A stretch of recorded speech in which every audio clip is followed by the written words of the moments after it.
अच्छा भाई, हीलियम एक मासूम सा एलिमेंट है, गैस की शक्ल में पाया जाता है, नोबल है, शरीफ है। अब इसमें आप जानते हैं कि इसमें 2 प्रोटॉन हैं और 2 अदद न्यूट्रॉन होते हैं इसके न्यूक्लियस में। तो चलिए जरा देखते हैं कि इसका कुल मास क्या बनता है। प्रोटॉन अगर हैं तो एक प्रोटॉन का एटॉमिक मास यूनिट में मास बनता है 1.00727 और ऐसे 2 प्रोटॉन हैं, गोया दोनों प्रोटॉन्स का मास बना 2.01455,294 एटॉमिक मास यूनिट। अब ये इतनी सारी डेसिमल प्लेस तक मैं क्यों जा रहा हूं ये भी आपको पता लगेगा। अच्छा, और अगर न्यूट्रॉन की बात करें तो न्यूट्रॉन का मास होता है 1.008666490 और ऐसे 2 न्यूट्रॉन हैं, लिहाजा ये टोटल मास बनता है 2.0173298 अम्मू। और अगर आपको हीलियम का मास निकालना है तो इन दोनों को जमा कर देना चाहिए, ऐसा ही है ना। तो इन दोनों को जमा करते हैं तो 4.0318827 AMU इसका मास निकलता है। गुड यार, बहुत मेहनत कर ली आपने, बहुत अच्छा किया। लेकिन यहां एक मसला आता है, यही है ना, पूरी फिजिक्स लेकिन पे ही मबनी है।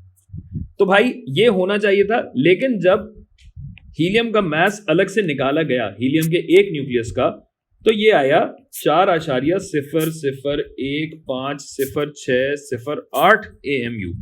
आई मतलब 2 प्रोटॉन 2 न्यूट्रॉन का जब टोटल मास निकाला है तो वो ज्यादा है हीलियम के मास से। कितना ज्यादा है? अगर दोनों को सब्ट्रैक्ट किया जाए 0.0303766 AMU, ये फर्क आ रहा है दोनों के मैसेज में, डेल्टा M। गोया जब प्रोटॉन और न्यूट्रॉन अलग अलग थे तब तो इनका मास ज्यादा था, लेकिन हीलियम बनाने के लिए जब ये दोनों जमा हुए हैं तो मास कम कैसे हो सकता है? तो ये जो मास की कमी है ये भी हम बता देंगे क्यों है। ये कहलाता है मास डिफेक्ट, यानी कमियत की कमी। ठीक है भाई, तो पता ये लगता है कि ये जो हमारे पास प्रोटॉन है और ऐसे 2 प्रोटॉन हमारे पास मौजूद हैं, इनके साथ अगर 2 न्यूट्रॉन भी मिलाए जाएं तो यह है कि अलग अलग तो इनका मास कुछ और ही होता है, लेकिन जब ये दोनों मिलके एक हीलियम का न्यूक्लियस बनाते हैं, यानी यूं एक जगह आ जाते हैं, यकजा हो जाते हैं, तो इनके यकजा होने में दरअसल होता क्या है कि एनर्जी, कुछ तवानाई है जो बाहर निकलती है। इन दोनों के साथ आने में ये तवानाई है जो बाहर निकलती है। तो ये तवानाई ना कहलाती है बाइंडिंग एनर्जी।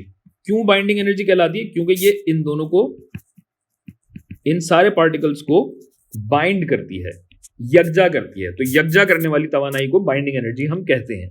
वरना यही है ना भाई, पॉजिटिव चार्जेस हैं तो कौन सी ऐसी चीज है जो इन लोगों को एक दूसरे से दूर जाने से रोके हुए है? कुछ ना कुछ तो है ना जो इनको रोके हुए है। तो अब जो चीज रोके हुए है वो एक स्ट्रॉन्ग न्यूक्लियर फोर्स कहलाती है, जिसके बारे में हम अगली किसी वीडियो में बात करेंगे। लेकिन यह है कि इन्हें साथ लाने के लिए इनको ठंडा करना पड़ता है, यानी इनकी कुछ एनर्जी बाहर निकालनी पड़ती है। और फिर इसी तरह अगर आप चाहते हैं कि हीलियम को, यानी हीलियम के सारे जर्रात को अलग अलग कर लिया जाए, हीलियम से अगर 2 अलग अलग प्रोटॉन और 2 अलग अलग न्यूट्रॉन निकालने हो तो हमें क्या करना होगा? हमें इतनी ही एनर्जी इसमें डालनी होगी, तभी जाके ये चारों के चारों जर्रात अलग हो सकेंगे। ठीक है भाई, तो अब ये एनर्जी निकाली कैसे जाती है? इसके लिए मशहूर जमाना थ्योरी ऑफ रिलेटिविटी वाला फॉर्मूला है E = mc², जिसमें एनर्जी होती है जूल्स में, मास होता है किलोग्राम में, c है स्पीड ऑफ लाइट जो कि होगी मीटर फी सेकंड में। और एक एटॉमिक मास यूनिट क्या होता है? आपको दूसरी किसी वीडियो से पता होगा। एक एटॉमिक मास यूनिट होता है 1.660574 × 10⁻⁻27 किलोग्राम। तो आइए ये एनर्जी अब निकाल के देखते हैं। एनर्जी के लिए हमें क्या करना होगा? ये जो मास डिफेक्ट हमारे पास मौजूद है, कॉपी कर लेता हूं वरना ज्यादा हो जाएगा। आपको तो पता है ज्यादा मेहनत ना मैं करता हूं और ना मैं किसी को करने को कहता हूं। ठीक है भाई, ये एटॉमिक मास यूनिट में था, और अगर इसको मैं किलोग्राम में कन्वर्ट करना चाहता हूं तो मुझे जरब देना होगा। इससे जरब दूंगा तो मेरे पास ये किलोग्राम में आ जाएगा, और फिर मुझे c के स्क्वायर से जरब देना है। c क्या है? अभी तक तो आप देख रहे थे 3 एक्सपोनेंट 8, लेकिन दरअसल स्पीड ऑफ लाइट कुछ इस तरह होती है 2.99792 ज़रब 10 की ताकत 8 का मुरब्बा। तो ये कर करा के जो आपकी एनर्जी बनती है ना, वो बनती है 4.5334 ज़रब 10 की ताकत -12 जूल। ठीक है भाई, तो इतनी तवानाई है जो हीलियम बनने में बाहर निकलती है, और अगर हीलियम को आप तोड़ना चाहते हो तो इतनी तवानाई आपको न्यूक्लियस में अंदर डालना होगी, तब जाके आपके ये तमाम ज़र्रात अलग हो पाएंगे।